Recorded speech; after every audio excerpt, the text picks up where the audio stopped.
Salam hörmətli həmkarlar, hər birinizi xoş gördük. Bugün ənənəvi olaraq həftənin 2-4 şənbə günləri olan bizim canlı yayımımız, növbəti canlı yayımımıza başlayırıq. Bugünkü mövzu bildiyiniz kimi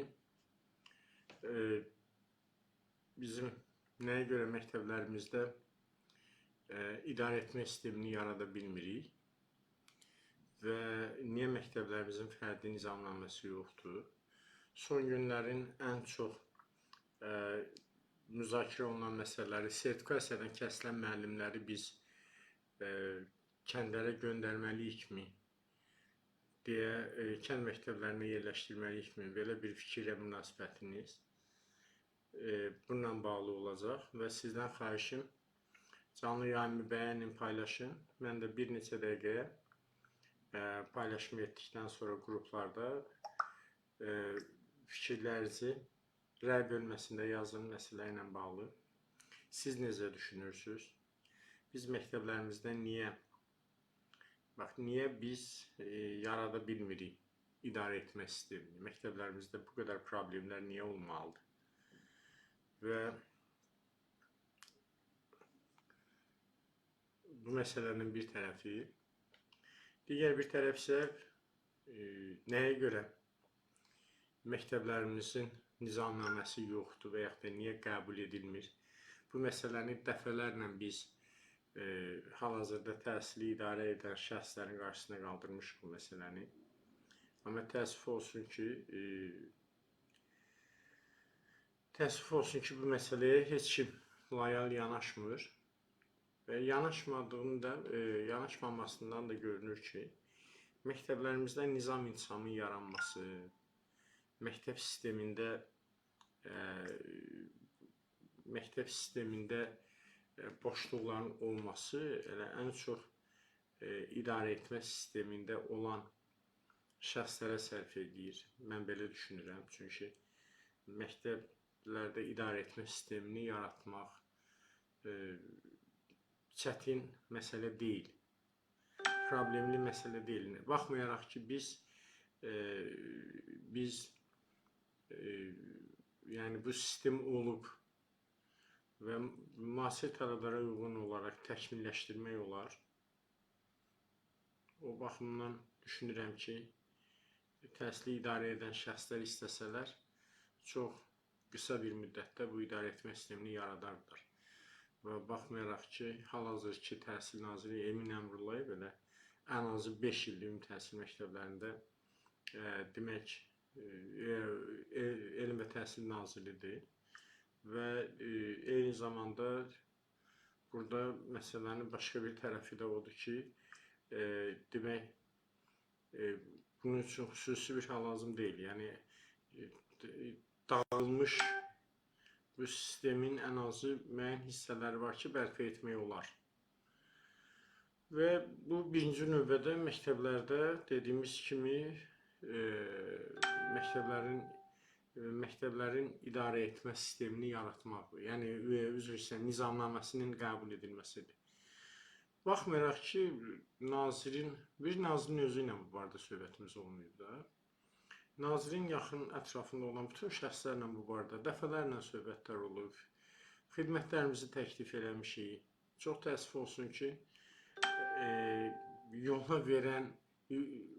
veriblər, düz deyirsiniz, oldu, qısa müddətdə biz buna başlayacağıq, sizi də çağıracağıq və s. deyə belə bir fikirlər də var.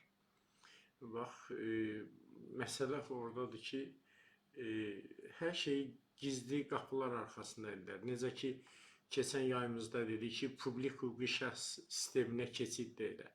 Təhsil mütəxəssisləri ilə bir dəfə də olsun bu məsələ müzakirə olunub ki, biz hazırıq mı publik hüquqi şəxsə keçməyə və yaxud da publik hüquqi şəxsə olan məktəblərə keçid bizə nə verəcək və yaxud da ki, sizin təklifləriniz nədir? Siz cəmiyyət olaraq, yəni təhsil cəmiyyəsi indi az-çox sizi tanıyır və bu da elə bir məsələdir ki, sistemin dəyişilməsidir və burada təhsil mütəxəssisləri ilə məsləhətləşmələr aparmamaqla nə olacaq bunun axırı?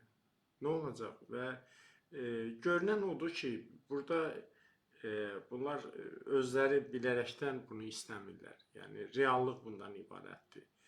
Və yenə deyirəm, göründüyü qədər çətin deyil. Yəni istənilən vəziyyətdə Azərbaycan müəllimi zəhmətkeş müəllimdir. Azərbaycan müəllimi təsəvvür edin ki, Azərbaycan müəlliminin başına gətirilən bir belə oyuna səssizcə durub tamaşa eləyir. Cənab nazir, Əlhəzrət nazir, möhtərəm nazir və s. deyə və bunlar da fikirləşir ki, bu müəllimlərin başına nə oyun gətiririksə, dözürlər və bizi hər gün tərifləməkdən usanırlar. Nə gözəl olsun.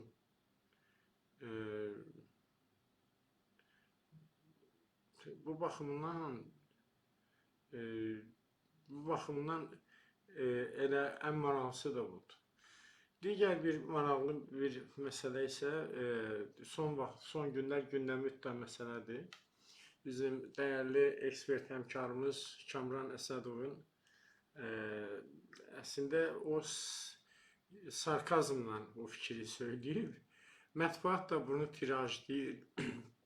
Tirajlayır ki, Kamran müəllim buyurub ki, sertifikasiyadan kəsilən müəllimləri kənd məktəblərə təmin edin. Əslində, mən belə də təşəkkür edirəm. Elə buradan da Kamran müəllimə təşəkkür edirəm. Bu sarkazm dolu fikrini səsləndirdi və diqqət bir daha kənd məktəblərinə, kənd müəllimlərinə yönəldi. Təbii ki, fərqli fikirlər var və bir çoxları hətta bunu sevincək olaraq doğru da qəbul ediblər və bu məsələ ilə də bağlı danışacağıq və ümumiyyətlə maraqlıdır. Sizin fikrinizə görə kənd məktəblərində işləmək çətindir və yaxud da rahatdır. Demək, rayon məktəblərində işləmək rahatdır və yaxud da ki, siz kənd məktəblərini seçərdiniz, yoxsa şəhər məktəblərini seçərdiniz. Bax, bu məsələdə istərdim ki, öz fikirlərinizi siz də bildirəsiniz. Mən düşünürəm ki,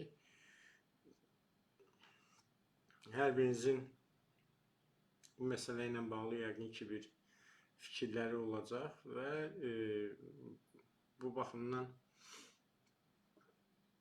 fikirlərinizi yazın. Mən artıq paylaşımları yekunlaşdırdım, mövzuya keçirəm. Bildiyiniz kimi, buradan canlı yayın bitdikdən sonra bu video demək, yayımın videosu YouTube kanalında Tam TV Eşən Qafarovla səhifəsinə də yüklənəcək. Və sonra Mansur müəllim yazır ki, əmək müqaviləm 16-23 kimi yazılıb. Bu nə dərəcədə? Texniki səhvdir. Yəni,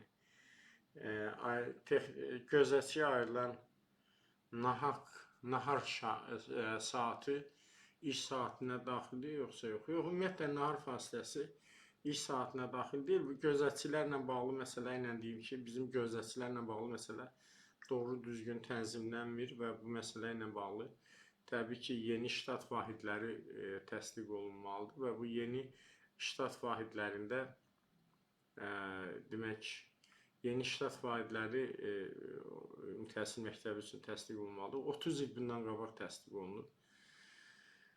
Bax belə və bunlarla da bağlı danışacağıq. Düşünürəm ki, mən bir dəqiqə üzr istəyirəm, ştativi gətirim və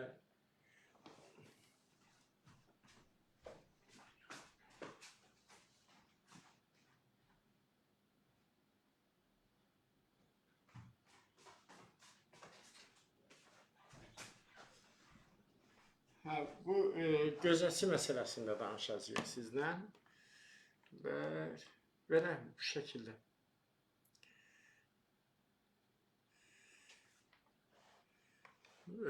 Canlı yayıma keçməmişdən öncə bir şey də diqqətinizə çatdırım ki, 2 gündən öncə, deyəsən dünən idi, Quba Xaçmaz Regional Təhsil İdarəsi ilə bağlı, oradakı müavin Pərvin bəylə bağlı bir paylaşım vardı saytların birində. Onu mən də paylaşdım. Oradan da maraqlı gəlmişdi. 10.000-dən yuxarı insan baxmışdı. Orada müxtəlif fikirlər, rəylər, ayrı-ayrı qruplarda. Və bir qədər araşdırma apardıqdan sonra məlum oldu ki, bu xüsusi təşkil olunmuş bir PR-dır və Pərvin Ağasiyev, hə, yəni sizin yəni fikirləşdiyimiz qədər normal bir kadr deyil, amma məsələ ondadır ki, onun ətrafında rəhbərlikdən tutmuşdu o idarədə elə hamı eyni vəziyyətdədir. Yadınıza gəlirsə, bir neçə canlı yayımda Emin Əmrullayev ilə bağlı belə bir fikir səsləndirmişdim ki, Emin Əmrullayev regionların birinə gedib və orada yeyib-içib komandası ilə və o pul regional müdür tərəfindən verilməyib. Yəqin ki, Emin Əmrullayevə deyilib ki, verilib və regional müdürləri bildiyim qədər 6000, 5000, 6000 miqdarında paket alırlar əmək haqqından başqa. Və bu həmin Quba Xaçmaz regional təhsil idarəsində olmuşdu. Sonra bir neçə məktəb direktorunu çağırıb regional müdür tapşırmışdı ki, gedir restoranın borcunu bağlayın. Orada da 3000-ə yaxın borc olmuşdu, 2000-dən yuxarı borc olmuşdu. Təbii ki, nazir statusunda adlanan adamdır və bölgənin ən nüfuzlu demək restoranların birində yeyib içmişdi və orada 3000-ə yaxın borcu məktəb direktorlarının birinə və yaxud da bir neçəsinə tapşırmışdılar ki, onu bağlayın və o məktəbdə müəllimlər tərəfindən yığılmışdı və hələ də o pul yığılır, hissə isə müəllimlər direktora kömək məqsədi ilə ki, təbii ki, bir nəfər rayon yerində yaşayan bir şəxs 3000 manatlıq hesab vermək səviyyəsində deyil və bunu mən bir neçə canlı yayımda demişdim. Bu elə Quba Xaçmaz regional idarəsində olmuşdu. Və məlum oldu ki, Quba Xaçmaz regional təhsil idarəsində bu Pərvin Ağasiyevi işdən çıxartmaq istəyirlər və idarənin öz əməkdaşları və rəhbərliyi bu qara PR-ı təşkil edib saytlarla ki və nəticə etibarən bax görürsən saytlar sənin haqqında belə yazırlar və ona görə də səni işdən çıxartmalıyıq və əslində də çox maraqlıdır. Deyək ki, həmin məktəblərdə olmuş məsələ, yəni o yoxlamalar, Pərvin Ağasiyev, yəni regional idarənin müdürü kim, müdür müavini, müdürün icazəsi olmadan kimdir ki, məktəblərdə bu kimi total yoxlamalar keçirilir. Əslində Pərvin Ağasiyevin də ən böyük problemi odur ki, elə o müdürün dediyini aldanıb və son nəticədə bu məsələ təşkil olundu. Bildiyim qədər o videoda danışılan Lalə yoxsa Leyla müəllimə bugün intihara cəhd edib, xəstəxanadadır və onun adının orada o şəkildə hallanması ilə bağlı. Bu da bir başqa bir problemdir. Və biz həmin müəlliməyə Allahdan şəfaət edirik və bildiyim qədər qurtarıblar, qoymuyublar ölməyə, amma yəqin ki, o insanların dediyində həqiqətlər var. Yəni ki, o videoya baxmışsınızsa, orada o məsələdə bunu vurğulayıblar. Hər nəticə hüquq mühafizə orqanları yəqin ki, araşdırır və nəticə etibarı ilə mən çox ümidliyəm ki, işte Quba Xaçmaz regional təhsil idarəsində baş verən özbaşınalıqlar təbii ki, araşdırılacaq və bu bildiyim qədər Quba regional təhsil idarəsinin rəhbəri Coşqun bəy icra başçısı getməli idi, təsadüfən işlər qarışıb və təhsil sisteminə gəlib və icra başçısının getməməyinin acığını təhsil adamlarından çıxır və bugün Quba Xaçmaz regional təhsil idarəsində rüşvət almadan məktəb direktoru və direktor müavini təyin eləmək çox çətin məsələdir və bunu da hamımız o bölgədə olanlar yaxşı bilirlər. Və eyni zamanda əsl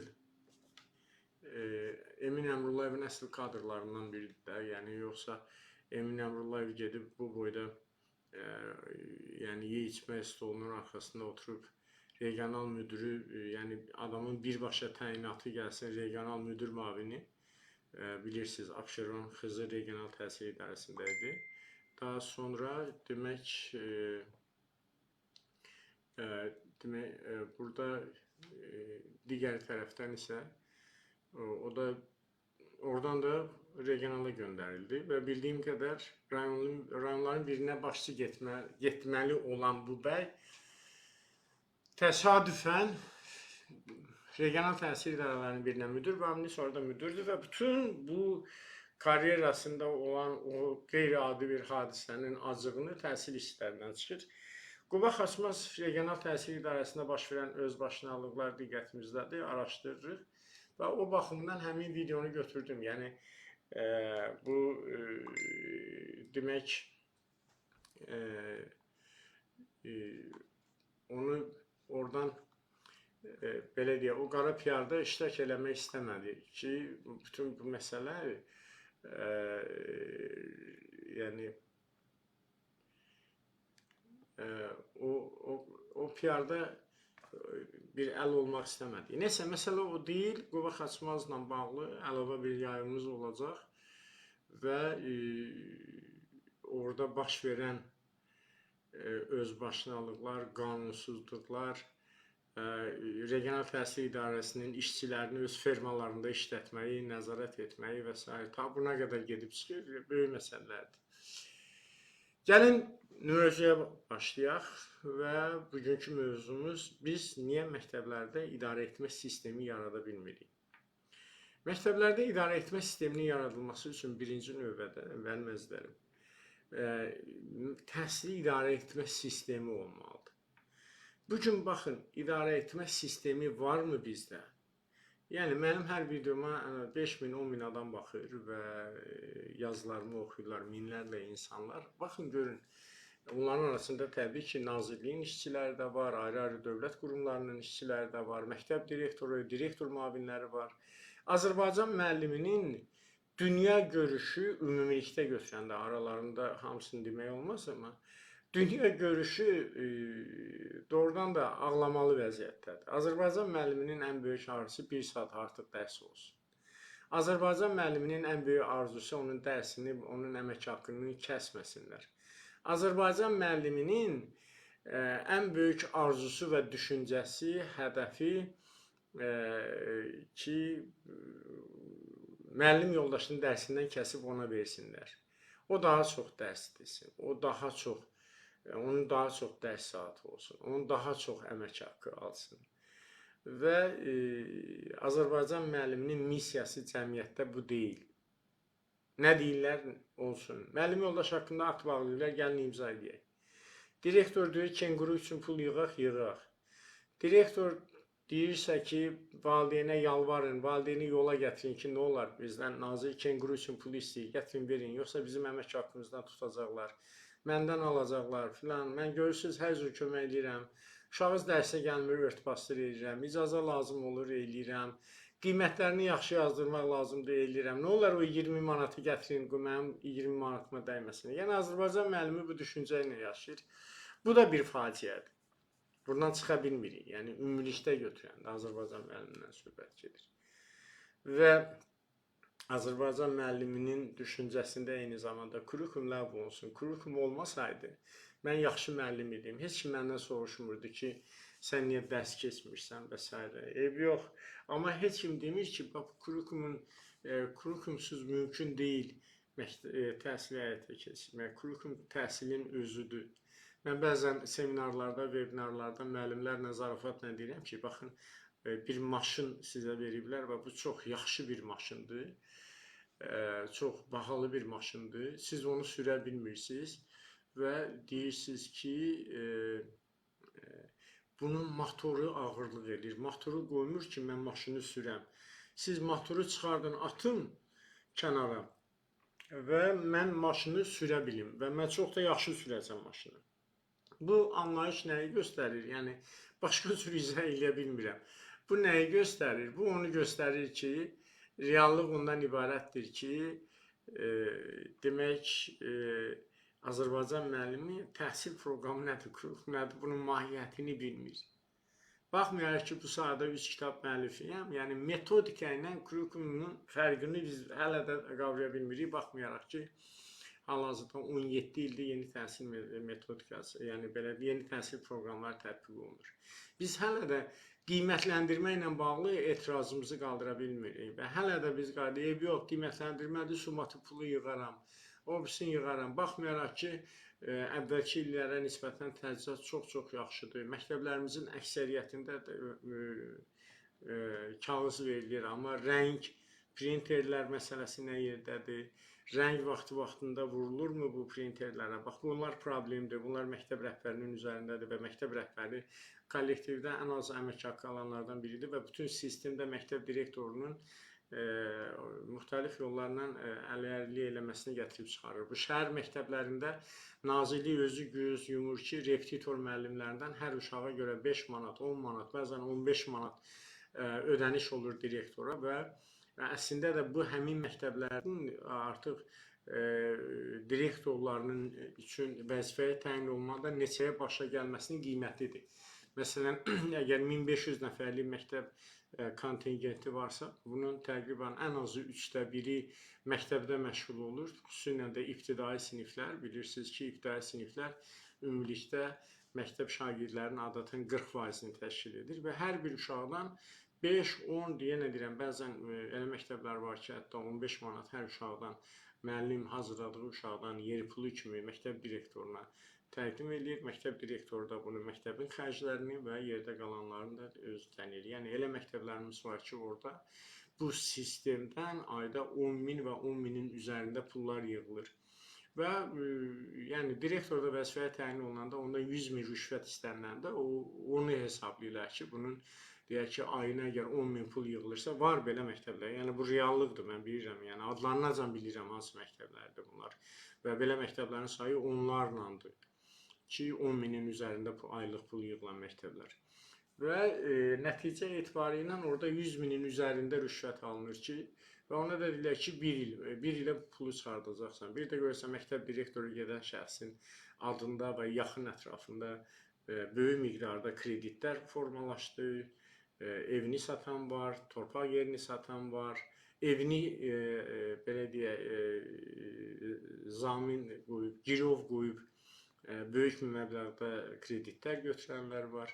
Və sonra növbəti illərdə isə təbii ki, müəyyən faizi, müəyyən hesablara gedib çatır. Eyni zamanda, amma məktəb direktorunun məktəbin ərazisini ki, icarəyə verirlər, qanunvericiliyə zidd olaraq, deyək ki, bunlar idman zallardır, stadionlardır və s.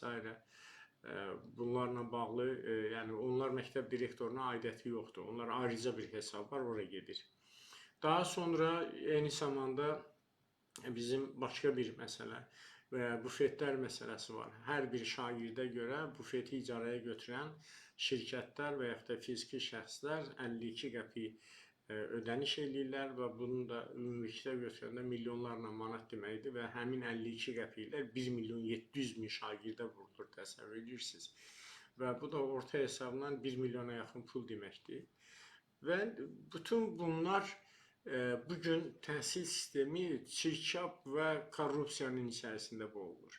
Mən hələ demək təchizatla bağlı olan qiymətləri demirəm. Bugün o A4 kitabı, o bir qutusu bilirsiniz ki 4 manat 50 qəpik, ən yaxşı halda 5 manat. Lap belə ən belə yüksək keyfiyyəti 5 manat 50 qəpik olduğu halda heç nə yox, sizin məktəbə gələn A4-ün qaimədə olan qiymətlərə baxın. Və yaxud da bir partiyanın qiyməti 120 manatdan 150 manat olduğu halda bir çox hallarda biraz da aşağıdır. Siz qaimədə olan o partiyanın qiymətinə baxın. Və yaxud da bir tabaşırın bir qutusunun qiyməti 2 manat olduğu halda qaimədə onun və yaxşı qoy deyim tabaşırı 70 manata qədər yazırlar qaimədə. Sizdədir o qaimələr, hörmətli direktorlar, təsərrüfat işləri üzrə direktor müavinləri. 10 dəfə, 20 dəfə, 30 dəfə artıq bahasına qiymət yazılır. Kompüterlər bilirsiniz ki, qanunvericiliyə görə hər bir məktəbə siz yayımı paylaşın, və müəllimlərə göndərin. Və müəllim yoldaşlar da gəlsin. Əslində bu videoların əsas məqsədi müəllim yoldaşları ayırtmaqdır ki, gözünüzü müəllim yoldaşlarınızın dərsinə dikməyin. Ayıbdır, müəllim adından ayıbdır və özünüzü belə deyək, necə deyək,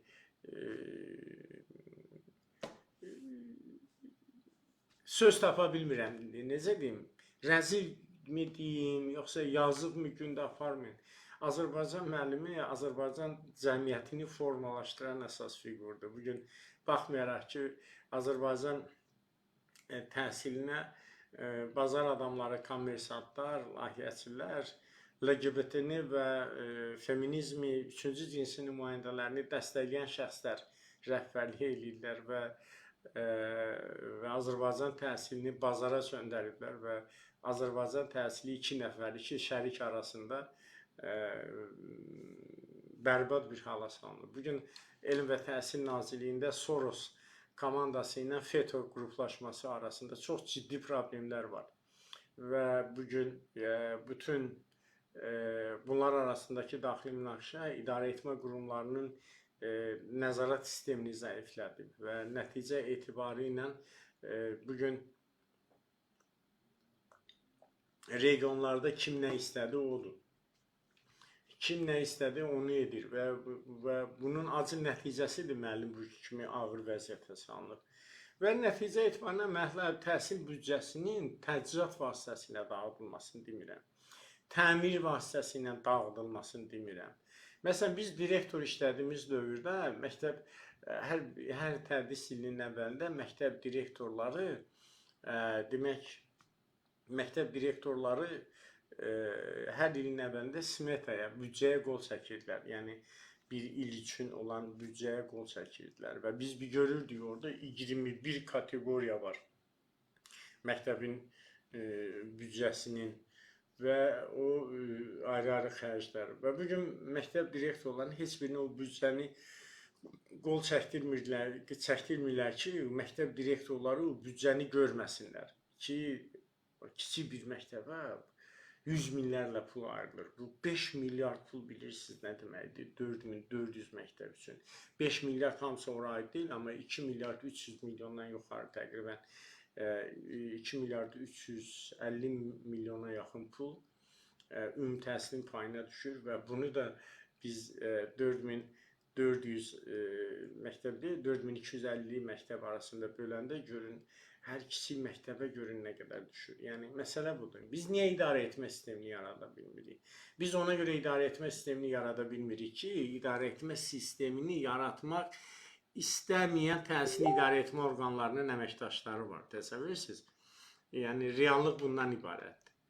Və mən ən böyük məsələ də ondan ibarətdir ki, yəni ən böyük problem də ondan ibarətdir ki, bugün bizdə idarə etmə sistemini yaratmaq üçün təhsildən anlayışı olan şəxslər təhsil sistemindən silinib. Və biz dəfələrlə demişik, baxın, təhsil məktəblərdə idarə etmə sistemini kimdən yaratsınlar? Açıq danışaq, kimdən yaratsınlar? O PESOY satan bizim mavinimiz var, Arslan Hacıyev, onunla mı yaratsınlar? Ya SOCAR-dan bir təlimçi gətiriblər, onunla mı yaratsınlar?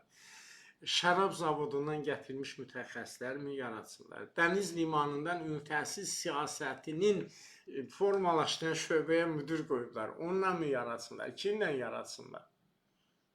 Kimlə yaratsınlar idarə etmə sistemini? Aydındırmı? Mən keçən görüşlərin birində mən sizdən buradan paylaşdım, yadınıza gəlirsə, o LGBT və feministlərin qeyri-hökumət təşkilatlarına 100 minlərlə orada grantlar ayrılır təhsil büdcəsində. Təhsil naziri ara, təhsil sahəsində grant ayırma ara. Və bu nə sistemdir, bu nə deməkdir bu? Təhsil institutu olub bir qan çanağı, qurd yuvası.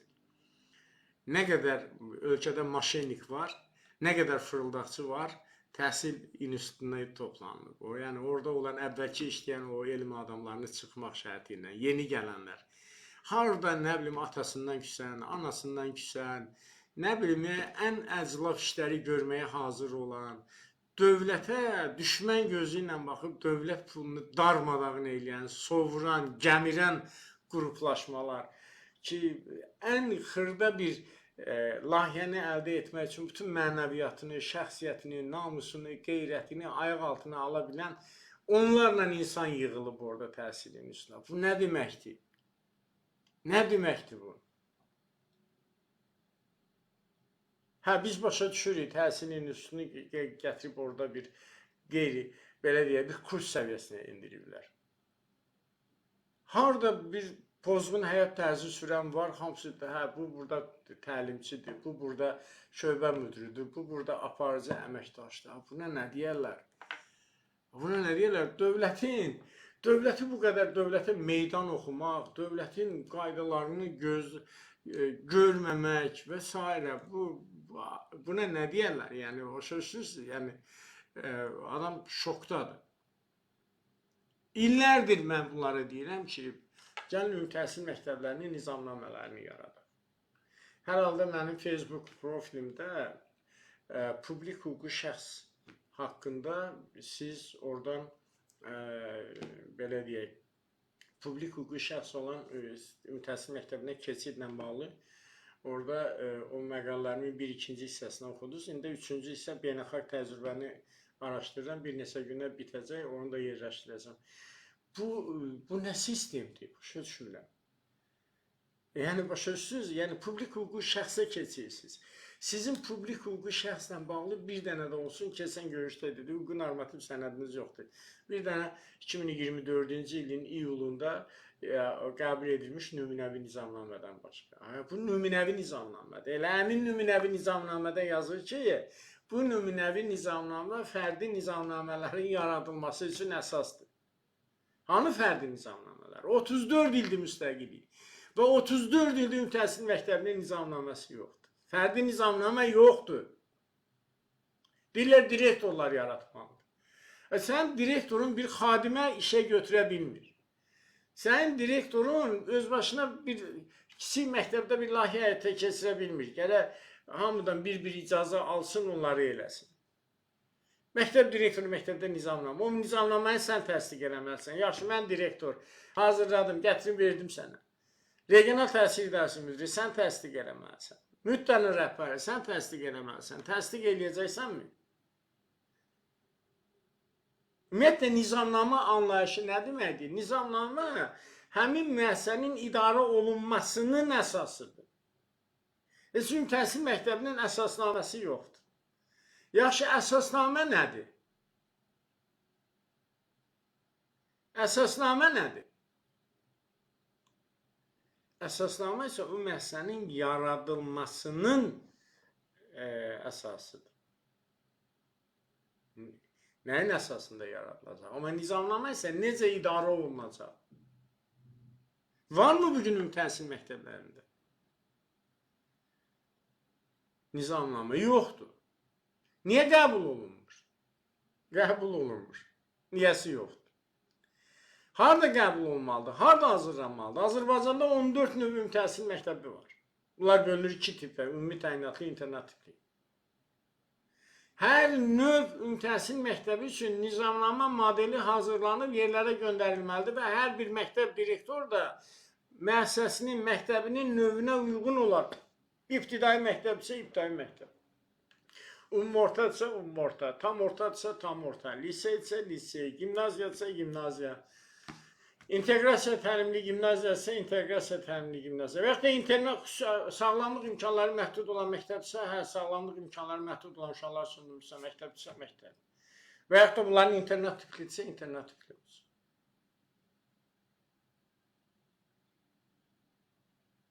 Aydındır mı?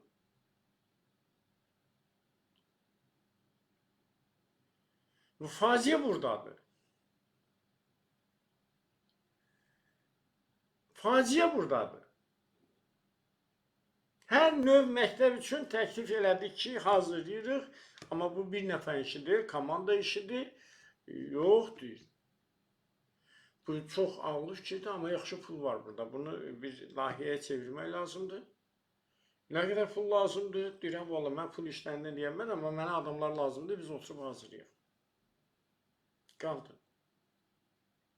İndi də qaldı. Və bugün ümumi təhsil məktəblərinin nizamnaməsi qəbul edilərsə, bugün məktəb direktoru da əziyyət çəkməz, müəllim də əziyyət çəkməz, müavin də əziyyət çəkməz, regional təhsil idarəsi. Məktəblərin idarə edilməsinə bir düzən gələcək. Bax, bunu istəmir Əmrullayev. Təhsili idarə edən şəxslər bunu istəmirlər. İstəsəydilər çoxdan yaratmışdılar.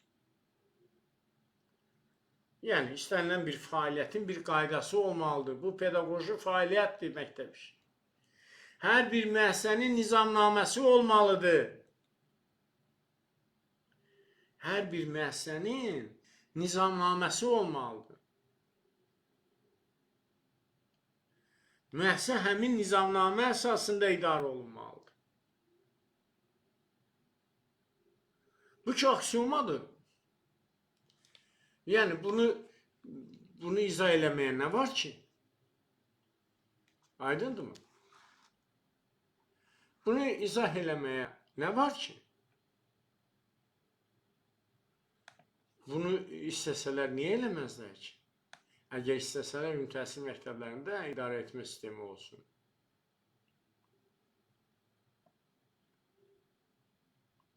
Natiq Həsən olsun, otu canavarın, əti də atın qabağına qoyulur. Canavar, bəli, yaxşı bənzətmədir. Yaxşı bənzətmədir. Reallıq budur. Təsəvvür edirsinizmi? Yaxşı, gəlin, nizamnamələr olarsa nə olar? Belə bir sual verir. Yaxşı, oldu, yaxşı, eşəməm. Nizamnamələri qəbul elədik. Nizamnamə nədir? Hər bir məktəbin özünün idarə olunmasının əsasıdır. Direktorun, mavinin, müəllimin, xadimənin, ocaqçının, hər birinin işi nədən ibarətdir orada göstərilir? Məktəbdə pedaqoji şuranın işi nədən ibarətdir? Valideyn şurasının işi nədən ibarətdir? Metodiki şuranın işi nədən ibarətdir? Bütün fəaliyyətlərin əsasnamələri göstərilir. Bütün fəaliyyətlərin işi nədən ibarətdir, onu göstərilir. Bizim praktik dərslərimiz var. İndi aprel qrupuna son günlərdə qeydiyyat gedir. Hal-hazırda işləyən direktor müavinləri üçün qruplarımız var. Bir də hazırlıq qruplarımız var. Bunları biz hamısını danışırıq orada. Məktəb direktoru, qoşulan direktor müavinlərinin iş necə qurulmalıdır, necə sənədləşməlidir, qanunverici necə tətbiq olunmalıdır. İl boyu təlimlərə cəlb olunan şəxslər necə olur ki, bunlardan məlumatsızdır? Axı, bu təlimlər dövlət büdcəsindən en qədər vəsait ayrılır. Haramız olsun sizin bu, gözünüzdən gəlsin. Axı, bu pulu yiyirsiniz, gəmirirsiniz, dağıdırsınız. Heç olmasa insanlara da bir şey öyrədin. Allahdan qorxun, dövlətdən qorxmursunuz. Allahdan qorxun da, bu pul hər bir insanın o başına əzdiyiniz, haqqını tapdaladığınız elə o müəllimlərin, o işçilərin vergilərindən toplanır da. Özdə mal, mülk, bir hissəsini xaricə, bir hissəsini burada, keyf məclisləri.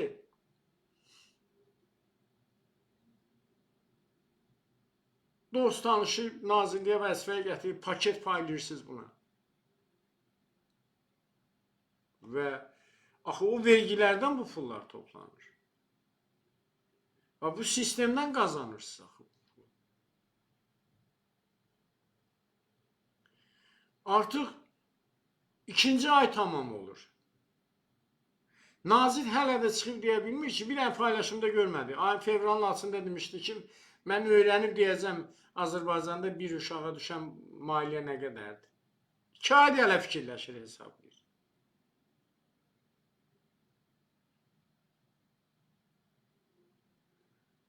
Bu qədər olmaz. Və təhsilin idarə edilməsi, sistemi yaratmaq o qədər rahatdır ki. Dövlət öz yerindədir, dövlətin digər strukturları yerindədir. Bugün təhsilə kimi danışsan, bir nəfər razı qalan adam yoxdur. Emin Əmrullayevin idarə etməsindən, təhsil institutunun fəaliyyətindən, agentliklərin işindən, nazirliyin işindən bir nəfər normal bir belə deyə, razı olan adam yoxdur ki, desin ki, Ayşə müəllim, yox, bu belə deyil. Bu belə deyil. Biri deyir, xəstədir o, yəni psixoloji problemi var, bəlkə idarə edə bilmir. Biri deyir ki, onu qoymurlar işləməyə. Biri deyir, valla yalandır ki, kim onu qoymur işləməyə? 10 il bundan əvvəl olan, 15 il bundan əvvəl olan nazirlərin iş sistemi, yəni indiki nazirlərin, elə Əmrullayevin də nazirliyin sistemi heç bir problem yoxdur. 10 il bundan əvvəl Ramiz Mehdi kimi bir əcda vardı, imkan vermirdi. Nazirlər heç neyə bilirdilər ki? Bütün qərarlarında sərbəstdilər bunlar. Bütün qərarlarında sərbəstdilər. Və heç bir nazir də Emin Əmrullayev qədər anlaqsız qərarlar verə bilmir. Bir də görsən qərar verir, filan məktəbin inteqrasiya təlimli təhsil müəssisəsinə çevrilsin. Filan məktəb liseyə çevrilsin. İnsan başa düşmür ki, bu Nazirlər Kabinetinin səlahiyyətidir. Nə istəyir eləyir də, bilirsiniz necə? Və hüquq, qanun sistemi bunlar üçün bir deyil. Və ən əsası isə bütün fəaliyyəti layihəyə çevirir. Neynir eləsin, onun altından pul çıxardır. Və bu pulları da bir də dediyim kimi, 3-cü cinsin nümayəndələrinə sonra qrant şəklində verir. Heç bir dövlət nazirliyi LGBT qurumlarına, feminist hərəkatına açıq şəkildə qrant verə bilmir. Yeganə Nazirlik Elm və Təhsil Nazirliyidir ki, 100 minlərlə manat pulu LGBT-çilərə və feministlərə paylayır. Hətta bunların ən başda gedənlərini idarəyə gətirir və onlar üçün idarələr yaradır, ən aktiv demək vəzifələri təyin edir.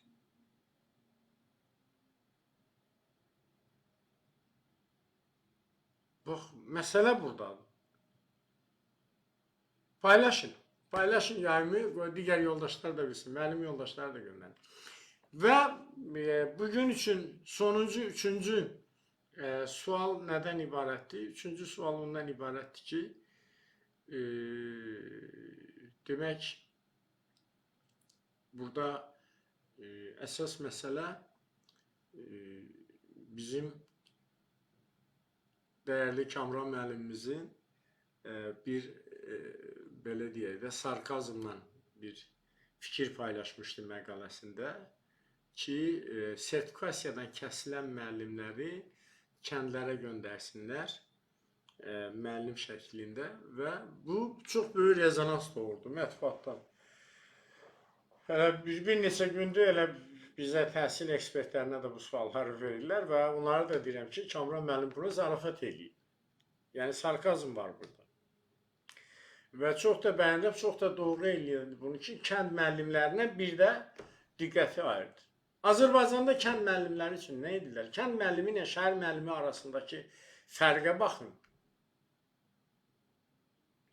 Şəhər müəllimlərinin böyük bir hissəsi repetitorluqla məşğuldur. Repetitorluqla məşğul olmayanda işdən sonra da deyək ki, kişilər taksi sürür, başqa işdə işləyir. Heç nə olmayan onlayn iş götürür, işləyir. Kənd müəllimləri nə edə bilir?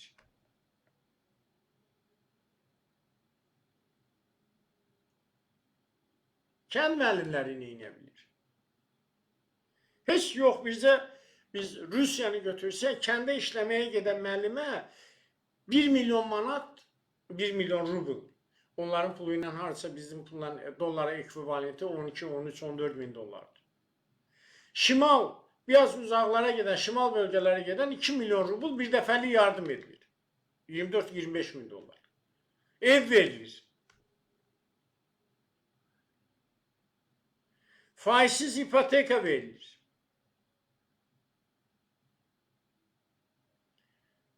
Siz bilirsiniz, ben danışmışdım. Biz geçen yıl Avqustda Qazaxıstan təhsilini öyrənməyə getdik. Qazaxıstanda ev verilir.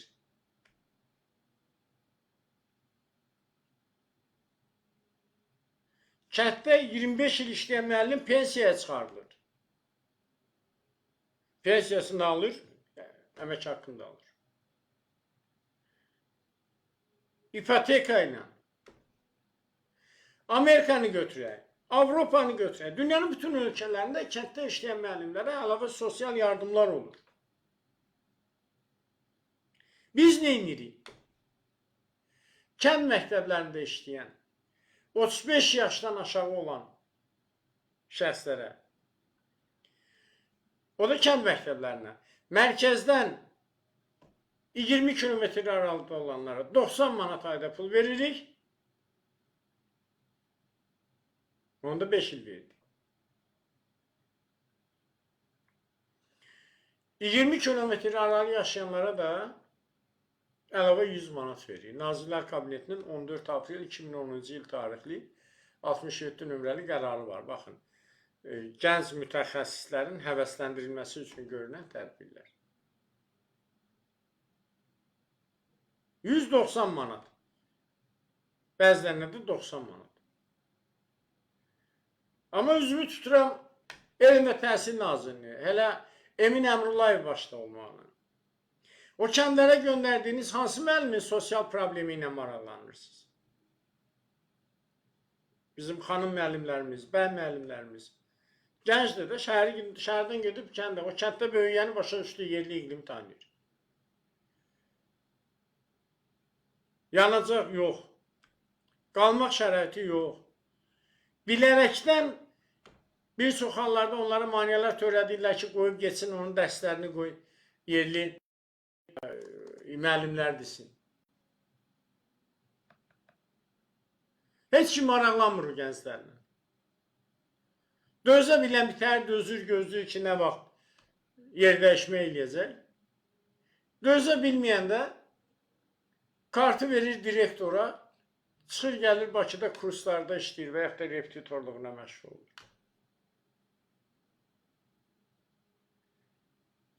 Kənd müəlliminin halına kim acıyır ki? Və bugün, dünən bir neçə gündür mənə zəng eləyən mətbuat işçilərinə də deyirəm ki, yox, Kamran müəllimin o təklifindən olaraq mən belə təklif edirəm. Sertifikasiyadan kəsilən bütün müəllimləri, əgər yerləşdirmək istəyirsə, Bakının mərkəzi məktəblərinə yerləşdirin. Zaten Bakının mərkəzi məktəblərində 10-11-ci siniflərdə uşağı yoxdur. Uşağın biri 1500-dən 3000, hətta 4000, 5000 manata illik buraxan məktəblər var. 10-11-ci sinif uşaqlar. Zaten orada dərs yox filan, əgər müəllimi yerləşdirmək istəyirsinizsə, gətirin Bakının mərkəzi məktəblərini.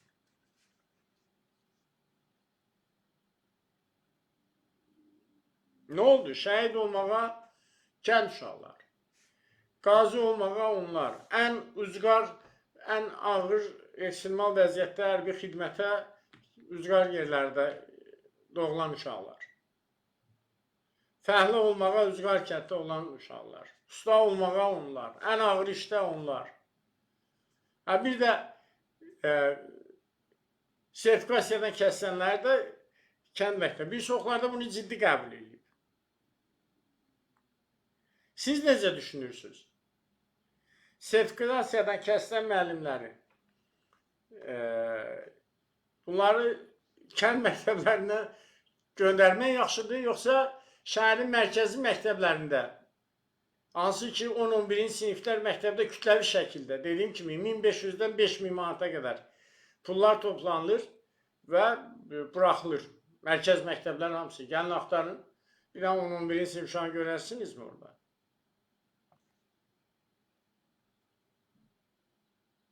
Aydındır mı? Versinlər onlara da bir versin. Bir iftihar müəllimlər neyləsin? Əzizlər, baxın, hörmətli müəllimlər, sizin sertifikasiyadan kəsilməyinizin yeganə səbəbkarı siz özünüzsünüz. Qarğış eləmirsiniz, söyüş söymürsünüz, istəyirsiniz balkondan özünüz atın. Reallıq budur. Sertifikasiyadan kəsilmişdiniz, iş yeri saxlamaqla bir il sizə vaxt verildi. Bir ilə adam İngilis dilini, Fransız dilini öyrənir. Nə bilim, dövlət qulluğuna hazırlaşır, qəbul olunur. Bir ilə cəmaət hazırlaşır, nə bilim, hüquq fakültəsinə qəbul olunur. Bir il sizə vaxt verildi iş yeri saxlamağına. Bir ildə haradaydınız? Niyə hazırlaşmadınız?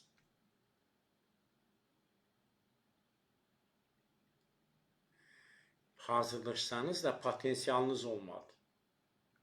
Demək, sizin dərs demək potensialınız yoxdur.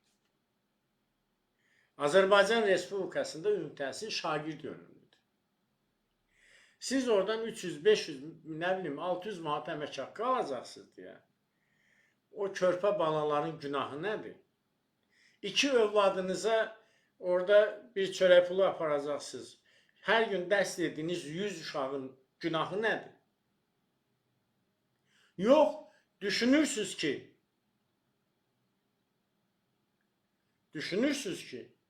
haqsızlıq olub. Sizin balınızı qəsdən kəsər. Kimin sizdən nə düşmənçiliyi var? 30 min adam imtahan verir. Gəldi sizin deyək ki 200 nəfərin imtahanı. Niyə? Bilirsiniz kimə oxşayır bunu deyən müəllimlər?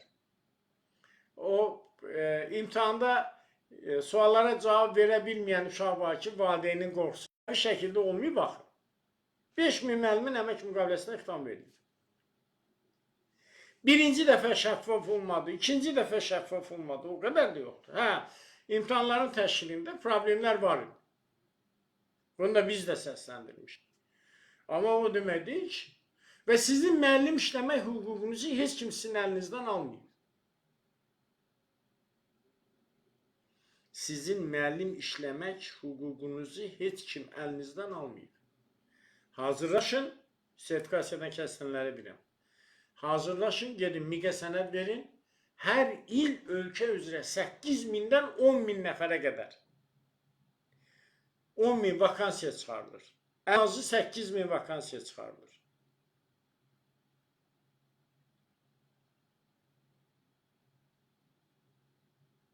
Bu sertifikasiyada nə suallar idi ki? 5-ci, 6-cı, 7-ci, 8-ci, bir də uzağı 9-cu sinifin sualları idi da, fənn üzrə. 5, 6, 7 sinifin suallarını vura bilməmişsiniz. Allah kömək olsun sizə. Hansı ədalətdən danışırsınız? O da hazırlaşın. Hazırlaşın, müəllimlər işə qəbul müsabiqəsinə sənəd verin.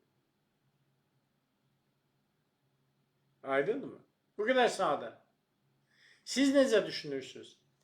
Sertifikasiyadan kəsilən müəllimləri.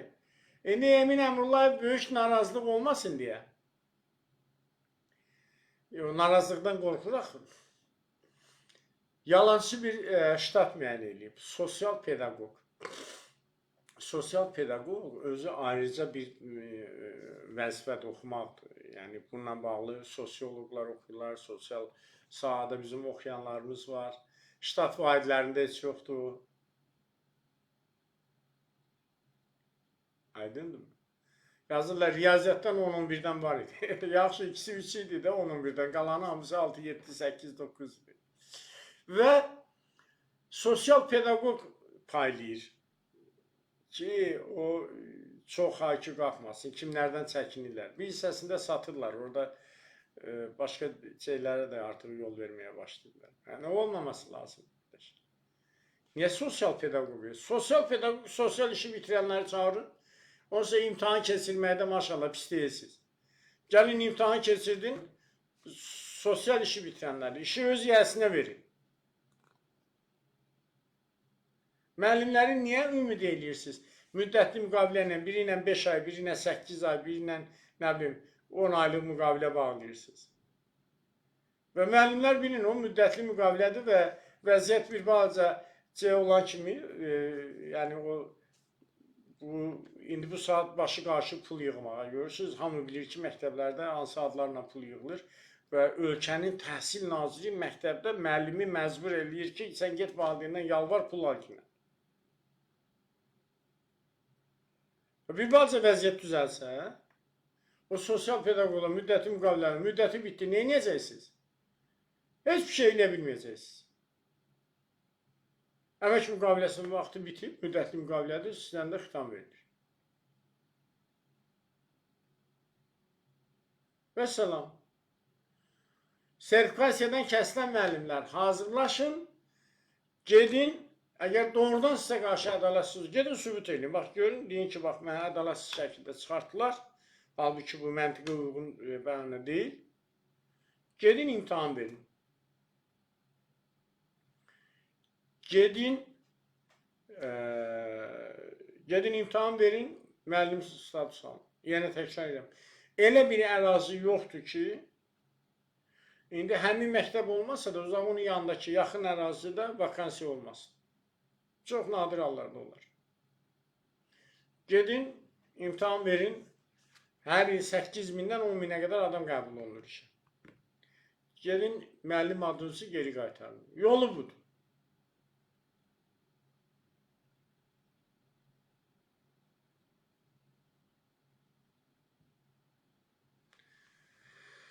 Xeyr, müəllim maraqlı deyil Nazirə. Müəllim onda maraqlıdır ki, Nazirə, yəni bizim Emin Əmrullayeva, o valideynlərdən pul yığsın, kenguru pulu yığsın. Onda maraqlıdır. Onda maraqlıdır. Müəllimin nə çəkdiyi, necə dolandığı maraqlı deyil axı.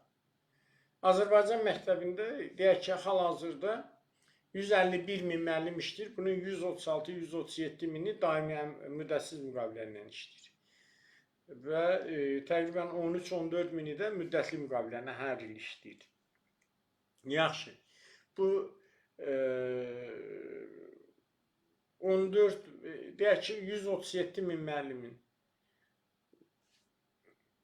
nə qədəri 18 saatdan aşağı dəstəyir? 5 saat dərs deyən müəllim alacaq 150, 170, 200 manat əməkdar. Və bizim nə qədər müəllim sayımız var ki, bunlar rəqəmlər açıqlanmır və 18 saatdan dərs yükü normasından aşağıdır dərs. Dərs yükü normasından aşağı olan müəllim əmək müfəttişinə, məhkəməyə müraciət edib 18 saat dərsini ala bilər. Yoxdur, qonşu məktəbin hesabını təmin eləsinlər. O da yoxdur, tədris ilinin sonuna qədər 18 saat pulunu versinlər. Bunu qanunvericilik deyir. Əmək Məcəlləsinin 54-cü maddəsi deyir ki, əmək şəraitinin şərtlərindən biri də işçinin işə götürən tərəfindən əmək norması ilə təmin olunmasıdır. Ümumtəhsil məktəbində müəllimlərin əmək norması